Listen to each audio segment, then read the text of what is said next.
Hello and welcome to another episode of the Smaulgld Subscriber Sound Off series. Today I have with me a returning guest, Josh Wylie.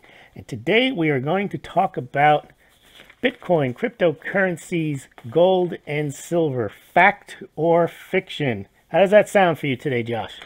That sounds fantastic, Lewis. How you been? I'm doing grand. Thanks for asking. Now, Josh, before we get started, I want our listeners to understand your background and from what perspective you're coming from, because often we have people who are either gold or silver sellers, or they are totally imbued in and believe in the crypto theory that it's going to take over the world, that it's a force for good. And I think oftentimes we have this issue where we get people who have either confirmation bias or just total bias either for one or the other, and I think as a result we get a lot of disinformation in the analysis. Can you describe what your background is with respect to gold and silver, and then also with respect to cryptocurrencies? Sure. Well, I suppose that both came to interest from an investment perspective for me around the same time, in around 2012. And of course, at the time, Bitcoin was a far younger, and cryptocurrency, it was a far younger and more experimental space, whereas gold and silver had a tried and true history, a long history as money, and also a long history on the internet, kind of propagating the story of gold and silver. So I have invested in both since then, and continue to do so. I'm not one of these people who piled into cryptocurrencies and late 2016 and throughout 2017 and effectively sold all of their tangible hard assets to get in on the ride. So I've continued to maintain a position in both, and I was interested in both because I saw them each as interesting ways to draw liquidity away from the commercial and central banking system. And I guess I've continued to view both in a very similar light since then. Okay, well, thanks for the introduction. Now, some people say that are opposed to cryptocurrencies that Bitcoin is nothing more than a NSA plot. And they point to an original paper written back in the late 90s as evidence and proof that this is indeed a plot. It's the mark of the beast. And what's your view on that? Yeah, so you're referring to the How to Make a Mint white paper. I think it's published on the MIT website. The researchers in that paper were two cryptographers from Japan, actually, and from NTT, Nippon Telephone and Telegraph. And of course, you can argue that the NSA has been involved with these, subcontractors in the telephony industry for quite some time. So maybe even these Japanese cryptographers were working with the NSA as witting or unwitting subcontractors. That could very well be the case. To bolster that claim, it's an undeniable fact that SHA-2 and then the SHA-256 based hashing algorithms are a creation of the NSA. I mean, that's openly available information that's there on Wikipedia. So I can see where people are coming from in that respect. But that being said, there really are two parallel tracks of the development of cryptographic and digital money throughout that period of time. On one end, you have the intelligence angle with the How to Make a Mint white paper. And in the other, you have the work of academics and cypherpunks like Timothy C. May in the early Cypherpunk Manifesto, who describes creating cryptographic currencies to subvert state control effectively and create, new digital markets on the internet effectively. And he's describing this in the late 80s, early 90s timeframe. So as the NSA is simultaneously working on how to create centralized cryptographic money for banks effectively, these cypherpunks like Wei Dai, who is the inventor of B-Money, or Dr. Adam Back's Hashcash. These are two early concepts for proof of work and for cryptographic signing of messages for economic transactions. This is a parallel track of development. And if you really read the NSA white paper, it assumes a centralized clearinghouse.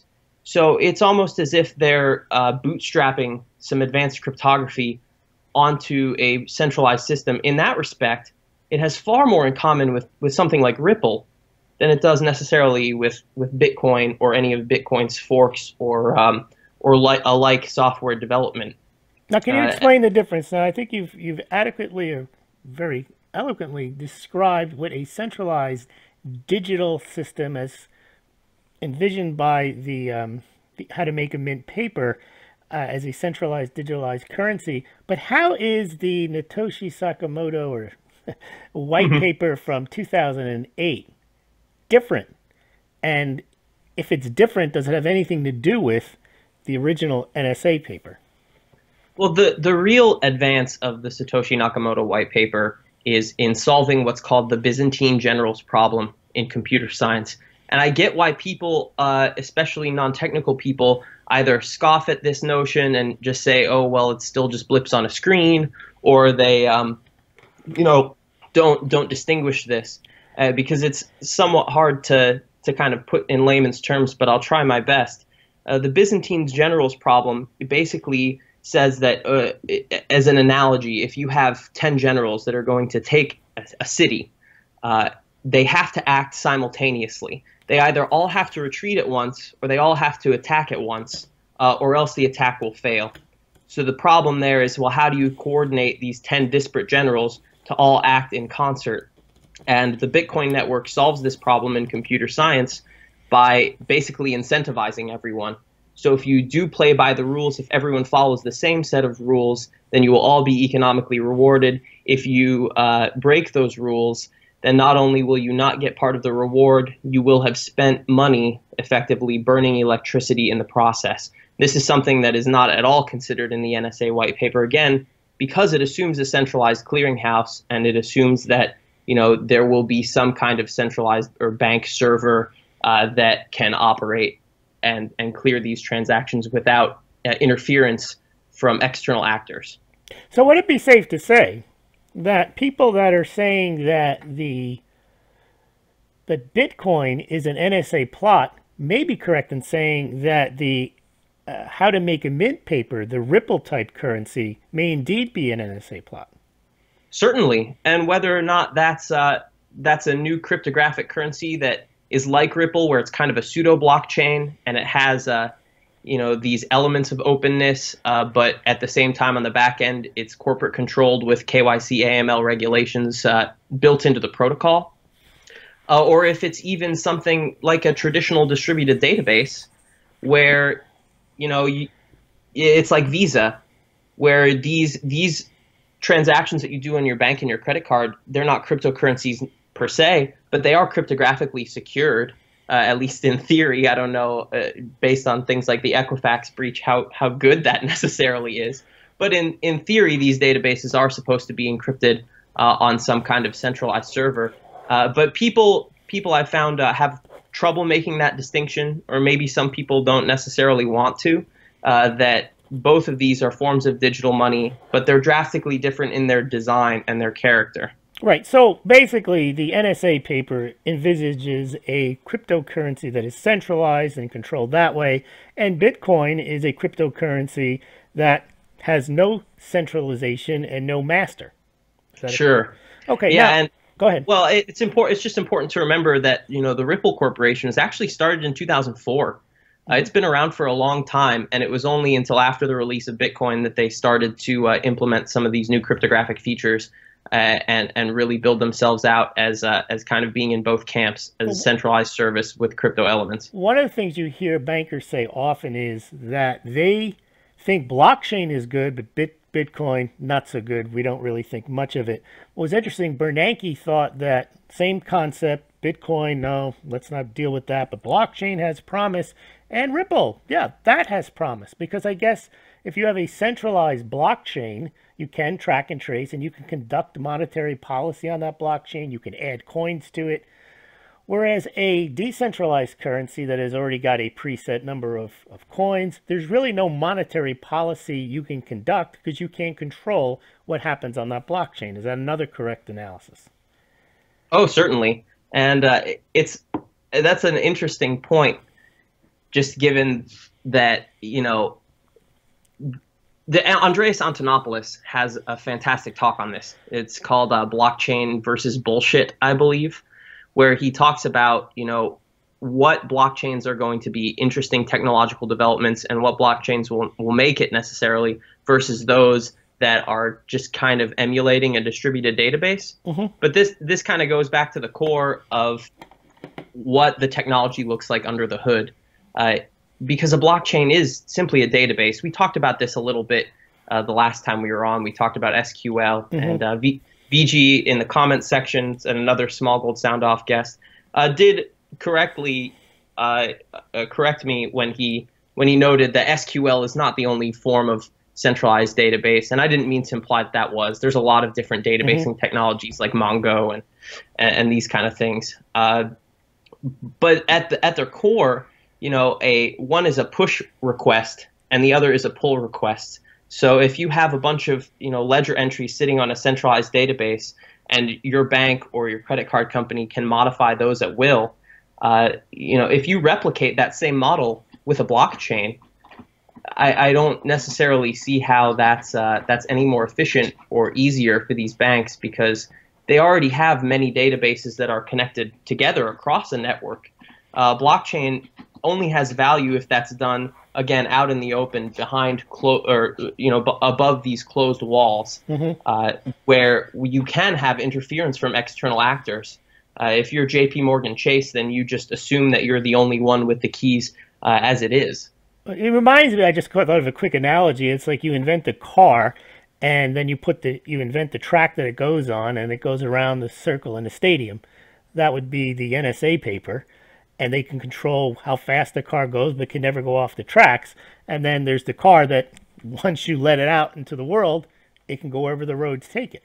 Now, my next question is about the NSA. There's a lot of talk that, okay, Bitcoin, not the NSA, they as you seem to imply, a lot of people use the two interchangeably, that somehow this NSA white paper with the centralized cryptography and Bitcoin with the decentralized blockchain are the same thing.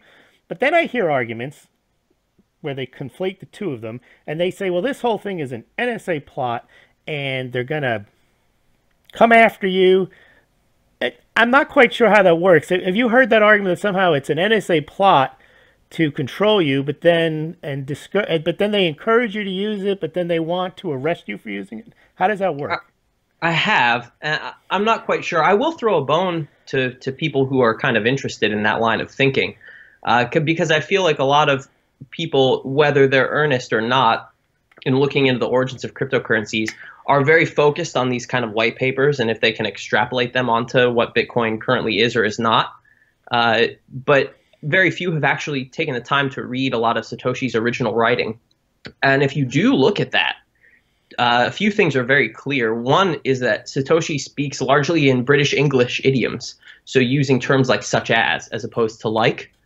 And so that would seem to imply that if he does have any, he or she or they have any connections to intelligence at all, it would probably be through GCHQ in Great Britain, as opposed to NSA or CIA or any of these other American-based groups, unless, of course, it's some kind of grander Five Eyes plot altogether. And Satoshi is also a very skilled cryptographer, but a pretty poor programmer. Some of the early developers in Bitcoin on the original Cypherpunks mailing group had to correct some pretty simplistic things that would have been understandable and known to second or third year computer science bachelor students. So it was clear that Satoshi was far more interested in the mathematics and the cryptography than the programming. So the notion that maybe he was some master hacker is a little bit curious. But when we're talking about whether or not, I'm sorry, Louis, give me my bearings real quickly. Yeah, the question was, a lot of people are saying that this whole thing is an NSA plot. And they're also at the same time saying, and then they're going to arrest you for using it for money laundering. Sure. I'm not sure how you square, even if you can, those two thoughts. Have you heard that concept that the NSA is behind it? They're trying to encourage you to get onto the grid so they can track and trace you. But at the same time, they're then going to clamp down on you and they're going to arrest everyone for money laundering. Certainly. And you can definitely see, I will never deny that there is a push towards a cashless society. because that's very clear. Some of that is organic and some of it's synthetic. Correct. And you can definitely see the advantages of that for central banks, for commercial banks, for governments, from a tracking and taxing perspective. That much is undeniable. So maybe on some level these are kind of normalization processes to get people comfortable with it and then pull the rug out from under them. But I've heard many competing kind of theories, sometimes from the same people on this front, who say that it's not only simultaneously a plot of intelligence agencies, but it also is a threat to them, which is why they're arresting people like Randall Lord or this recent gentleman from just down the road from me in Michigan. He's also a local Bitcoins trader who is being prosecuted. He's the second one. So why? But he was being prosecuted for transmitting money without a license. Correct, which is another kind of interesting sort of work of doublethink, in that a lot of people claim that it's not money necessarily, but the FBI seems to imply that it is, and it's almost like the Ouroboros snake eating its own tail. I don't know if the IRS and the FBI have had many talks on exactly how this is defined in the legal code at this point. But I've always, like yourself, been fascinated by that contradiction that people are claiming that, oh yeah, it's a creation of intelligence agencies, but at the same time, it's a threat to them. So that would either imply that they've released it into the wild and have now lost control of it somehow, or that this is all kind of some grand plot. And I've noticed that but the NSA paper, there'd be no way they would lose control of that, because that is not what Bitcoin is. No, which ultimately leads you to the question of, well, why would you open source it? And a lot of people say, kind of as a knee-jerk reaction, oh, well, they open sourced it to speed up its development so they can then take that technology and use it on the back end. And that's an interesting theory. I don't think that you can argue that open source development can speed up progress a lot. That being said, though, you would think that there would be an example throughout history of another time that this was done that we could point to and say, oh yeah, they gave this technology out to speed its development so they could use it against us. And in the history of technology, I can't necessarily see that. One great example of that is Linux. I mean, I don't know if people really think that AT&T and all of these groups wanted Unix cloned by Linus Torvalds in the early 90s. And even to this day, despite the fact that Linux is open source and it does run on a lot of servers, from a business perspective, very few people actually use it. And it's not a very user-friendly operating system, despite being very powerful. So was that development sped up necessarily by open source? In some respects, sure, but did it ever gain broad adoption because of that, the way that a mark of the beast type currency would need to do? I think that that's not the case. All right. So from my understanding, then, I guess because people do confuse the how to make a mint type digital currency in Bitcoin, I think if you're going to take the view that the NSA is behind it, then you have to assume that the NSA also created Bitcoin and is Satoshi Nakamoto, and that somehow they believe that putting out a decentralized cryptocurrency would somehow speed up adoption, allow people to start using it so they can then start arresting them? That seems to be the theory that's being promoted by a lot of people, and specifically that it was targeted towards, libertarian-minded, open source advocates, people in our kind of intellectual or ideological milieu, specifically to kind of trap them. But that seems to be the pervading thesis, that it's sort of a bait and switch, that they release the good crypto so they can then herd people into the slave currency of the future. And my question for, some people like to promote AC Chain as being this new kind of world reserve currency, or something like Fed Coin, which has been in the works for years now, but of course we have never seen anything really develop in that respect. My question has always been, how do we get from A to B? How do we get from 1,300 plus different currencies and tokens herded into by force some sort of a new currency? And if that were the case, how do you do it on a global scale? Given that these two platforms, one an AC chain, it's very China centric, and FedCoin is certainly, for Americans and as a dollar replacement supposedly.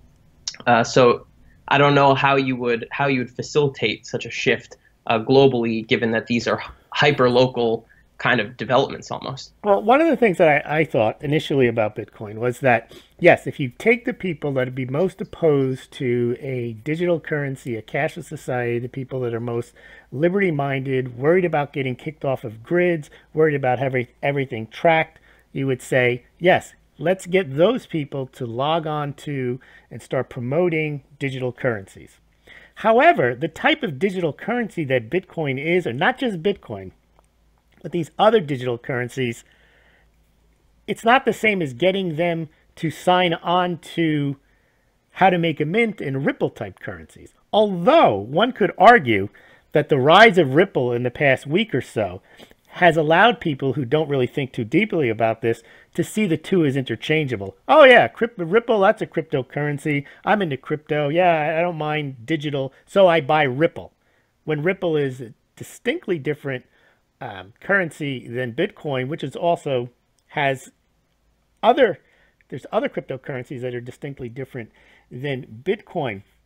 Just a quick question I want to ask you, whether I had a discussion with another Smaulgld subscriber, Sound Off guest, and he was concerned that no one knows who Satoshi Nakamoto is, which then leads into all these thinking about the CIA, the NSA.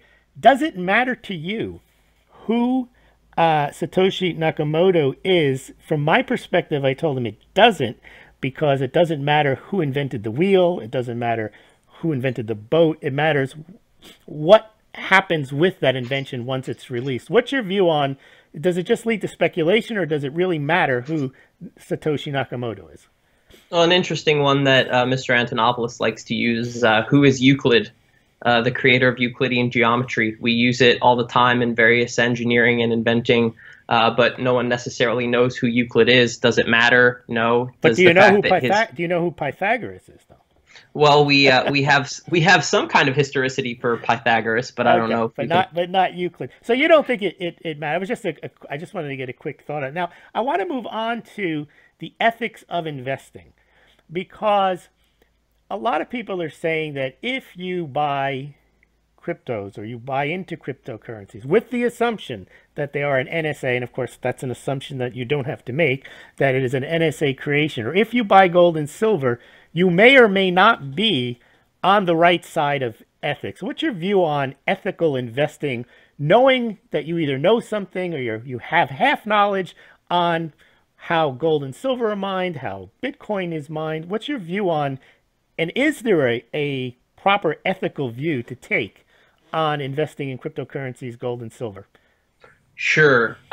There's a lot to say about that. Before we move on really quickly, I do want to throw another bone to people who think that this might be some kind of a plot or is exploitable.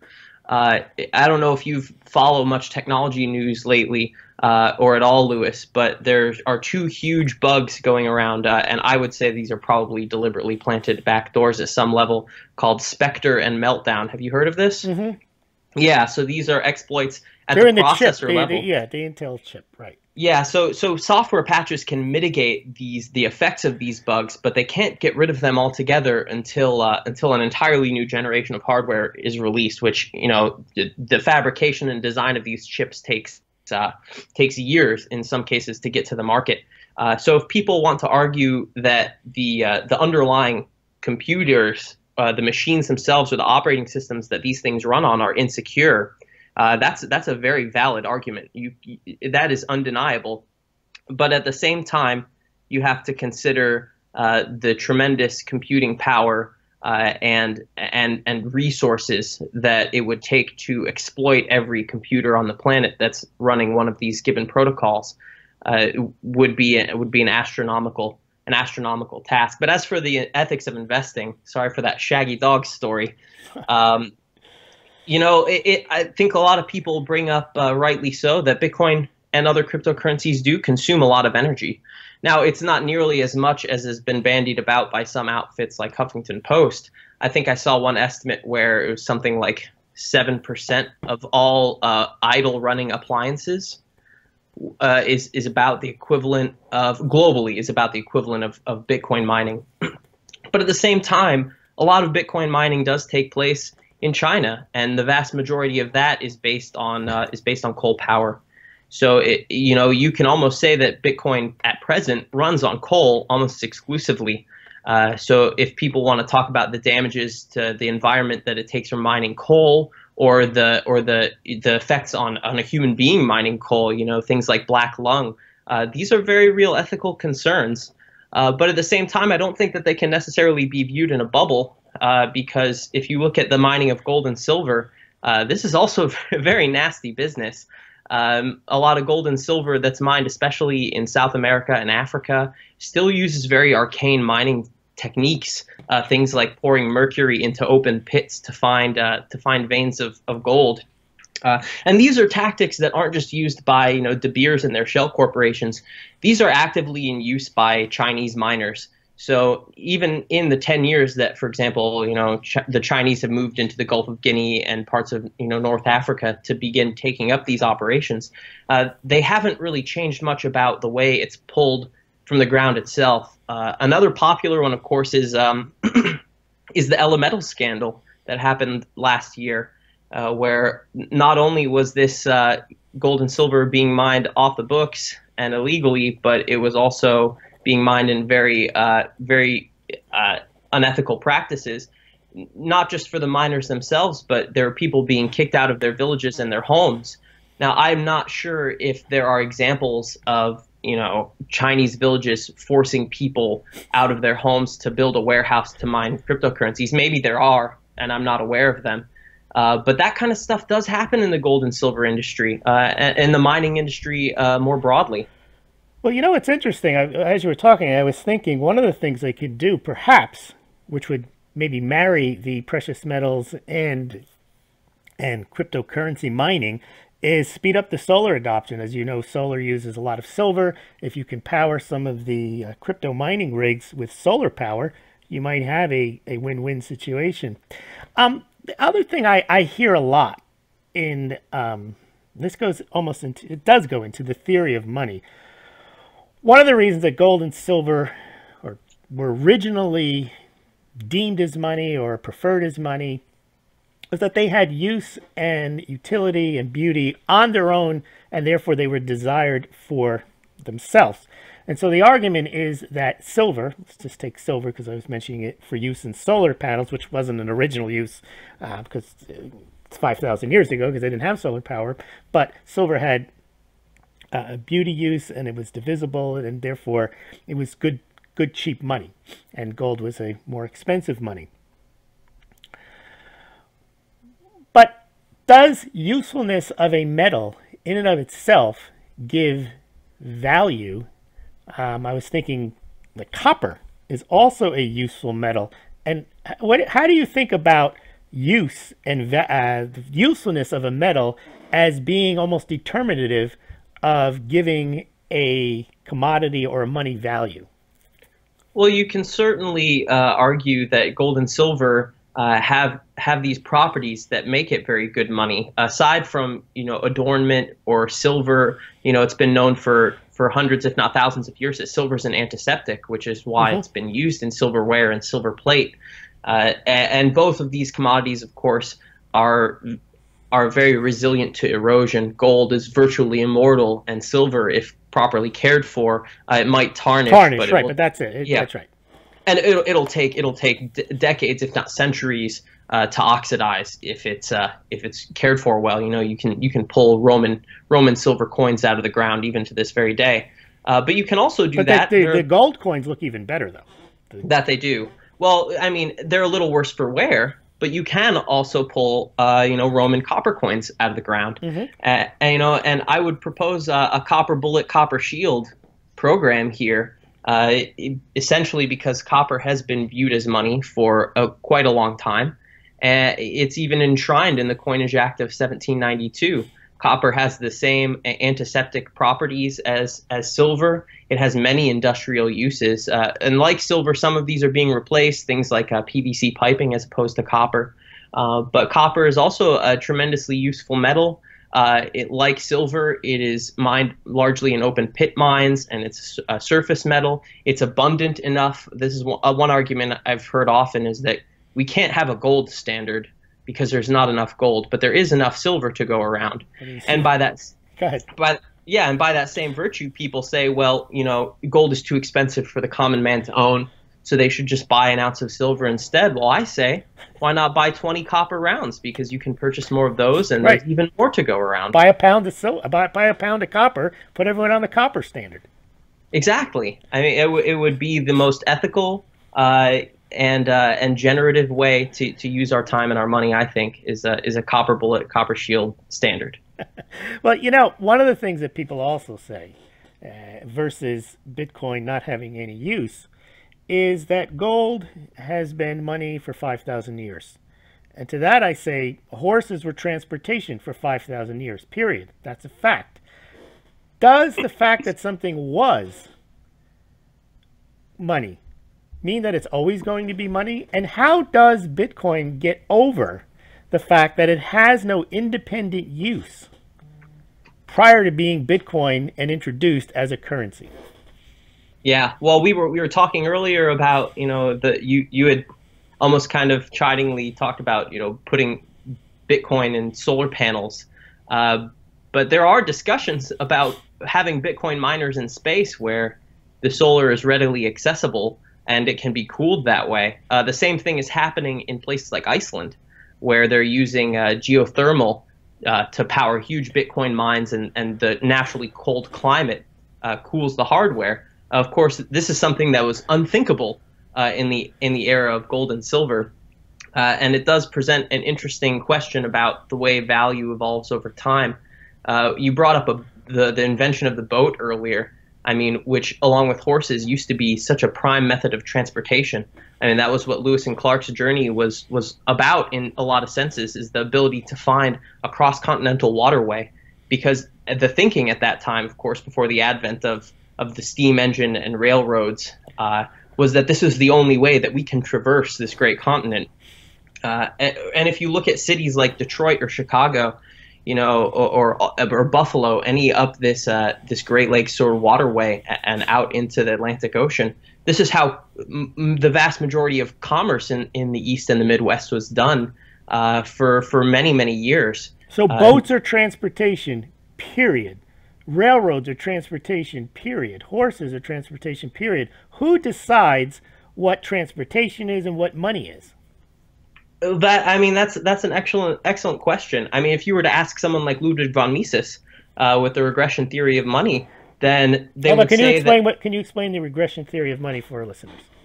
Sure. So the regression theory of money basically states that it kind of marries the subjective theory of value onto objectivity.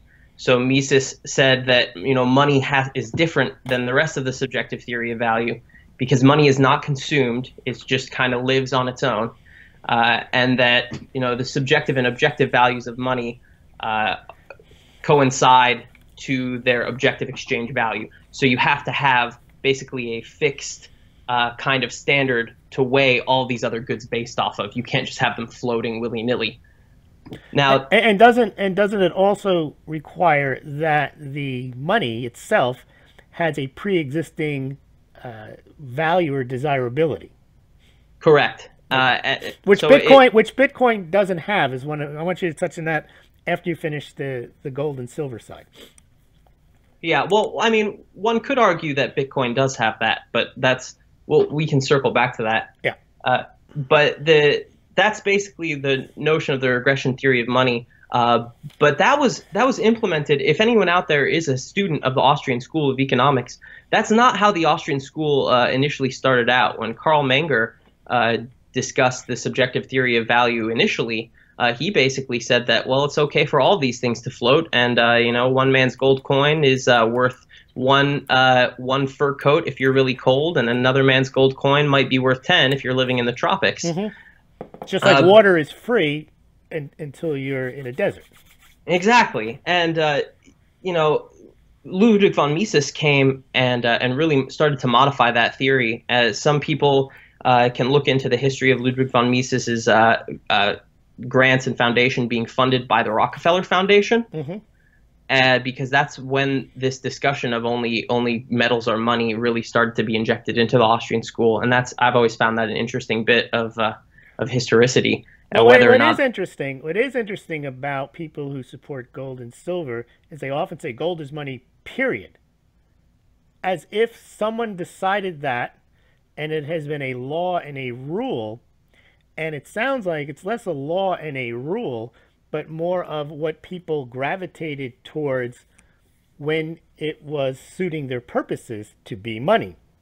And when it didn't suit their purposes, or it didn't suit the bankers' purposes, they abandoned the concept of gold and silver as money. Now, who is deciding or not deciding that Bitcoin or any other cryptocurrencies are money or not money? How's that playing out? Well, I guess that's one of the fascinating things about cryptocurrencies, is that it's pretty much just a decentralized group of people who've decided that it has value, which gets back to the crux of your point. And that's largely that money is a social construct. Gold and silver fulfilled these very real physical properties, and that's why they were used as money for so long. And the social contract kind of dictated that that was the case because so many people previously had decided that they had value. Whereas now we exist in an era where we can replicate those properties digitally, and also add new features like the ability to transact over long distances in much shorter periods of time. This also, accounts for loss often. For many centuries, we have physical boats shipping gold bars back and forth between nations. From the Spanish Empire doing this to the same thing happening in World War II. Or even afterwards, when de Gaulle was sending his warships to collect his gold from the United States under the Bretton Woods agreements, as he was allowed to do. Precisely, and there was a lot of loss of tremendous amounts of physical metal at that point that were only pulled up, decades and in some cases centuries later. Some are still there. They say the ocean floor is littered with plenty of gold and silver. Oh, precisely. So these are new properties that have emerged in a cryptocurrency market that are distinctly advantageous to gold, and one could argue that this is where Bitcoin's intrinsic value comes from, is its irreplicability and its ability to be transmitted instantaneously. Well, what do you say to the people who say that, yes, Bitcoin may only have 21 million, but there's any number of cryptocurrencies that can be created in any number that they wish? Well, the market decides which of these chains is more valuable. For example, Bitcoin Cash and Bitcoin, with the exception of segregated witness and the block size at this point, have very similar properties, but one is worth $15,000 and the other is worth $2,500. Right. Yeah, precisely. And so you have to evaluate the cost and the value of the network itself, and not just the coin. Of course, you can fork these coins as many times as you like. There is a hard fork of Bitcoin Gold coming out called Bitcoin Candy, or Bitcoin Cash, excuse me. There's Bitcoin Gold, Bitcoin Platinum, Bitcoin Rhodium coming up. Yeah, Bitcoin God is another silly one. So despite the fact that these coins can be forked, many times, whether or not those forks have value is dubious, because the market certainly doesn't believe that they do. Excuse me. What I know, what I'm learning as I'm listening to you is that when I ask the question, who decides, it sounds like you would expect in an ideal world the market decides, but we know that's not true. It sounds like over history, markets in conjunction with, or sometimes in opposition with, the banks have decided what money is. In other words, when gold suited their purposes, gold was money, even though the reason the banks took gold on in the first place is because the people had accepted it as money. But then the banks decided it was inconvenient for them to have gold as money. The people may still want gold, but they may be prohibited from owning gold, as they outlawed gold ownership from 1933 to 1974 in the United States. So it sounds like even with cryptocurrencies, it may be that the banks want people to be in digital currencies. I believe that's probably the case. But then maybe the market is saying, well, we want to be into cryptocurrencies, but not that cryptocurrency. We want a level of decentralization. Does that make sense to you, or am I just rewriting history? No, absolutely. It's a combination of the two, a top-down and a bottom-up kind of vying for economic and fiscal control. Mm-hmm. And we have historical precedent here. I mean, if you look at the free silver movement of the late early 1900s, you had a competition over, both sides wanted a metal to be currency. That was not up for debate, at least at that point in time. But the real question was it going to be a bimetallic system that included silver, or was it going to be a pure gold standard, as Europe had been on since, the mid-1800s? Right, and the Democrats were inflationists, and they wanted the silver to help out the farmers to to make their mortgages go lower. Exactly, and now we're seeing a very similar competition now between centralized and decentralized cryptocurrencies, where kind of the populists, for lack of a better term, are interested in these decentralized open blockchains, but other people, especially bankers and commercial and central bankers, are very interested in replicating some of the elements of that technology from a security standpoint, but ultimately keeping it centralized. And maybe that we're just destined to repeat these memes throughout history, much like Ludwig von Mises had those original alterations, of the Mises or of the Menger-esque Austrian school, because those debates were also replicated in the 1980s when Samuel Edward Konkin III and Murray Rothbard began discussing, well, what truly defines quote unquote anarcho-capitalism. Samuel Edward Konkin, SEK3, came back to the original Menger-esque theory and said, well, everything has a subjective theory of value, whereas Rothbard said, well, yeah, you can do whatever you want, but ultimately only gold and silver should be good money. It revived that debate, and I find it interesting that, in a Rothbardian kind of a world, Bitcoin is not money, whereas in a Konkin-esque world, right, it could be determined as such. Well, it sounds like also there are some people that are for precious metals as money, but then there's others that only think gold is money, and others that think really only silver can serve as money. And we have the same thing now in the crypto. We have the Ripple centralized versus the decentralized Litecoin, Bitcoin, Zcash, Monero, and so on. And I suppose that's a good thing, because there are advantages to a centralized currency. So, for example, a centralized currency, from what I understand, can undo a bad transaction. Now, which you really can't do in Bitcoin. You send the money to the wrong place, unless the guy's going to send it back to you, you're lost out.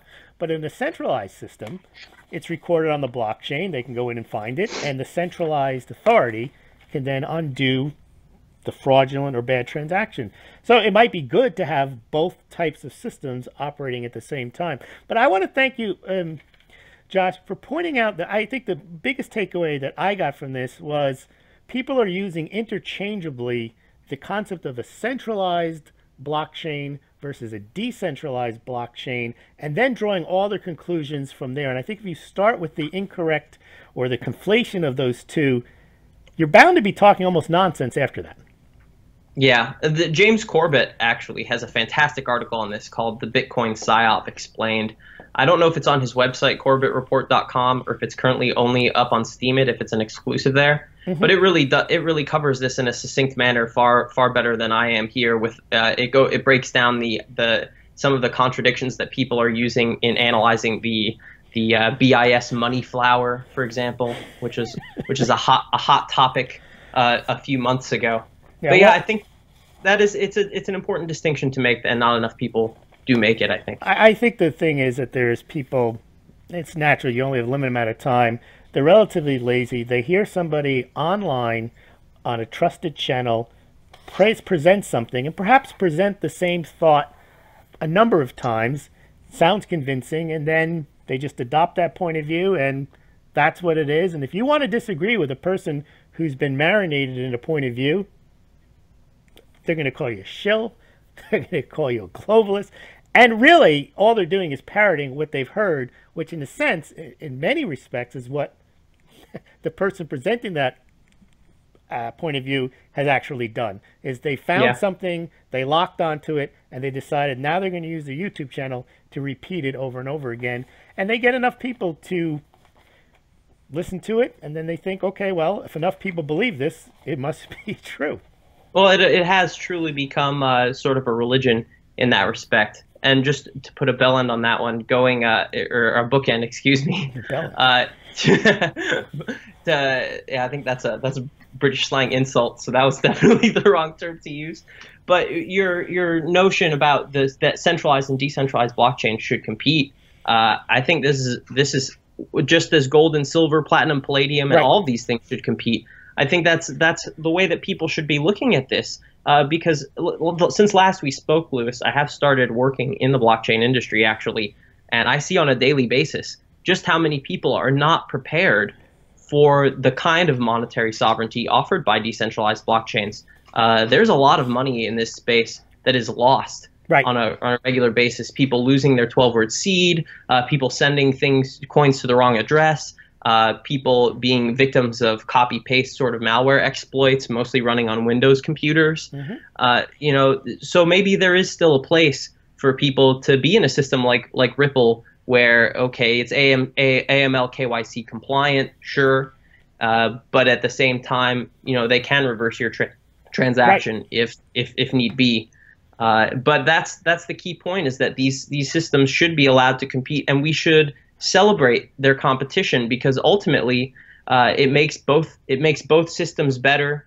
And if the decentralized systems win out, whether those systems are cryptographic or analog in physical precious metals, we can withdraw liquidity from the commercial and central banking system, which I thought initially, when I got into alternative financial media, I thought that's what this was all about, was coming up with creative ways to profit, as well as to make our votes known with our dollars. Instead, I guess what we're seeing is basically people forming camps, bashing one currency, one metal over the other, and not really spending the time to look under the hood of what they're really bashing.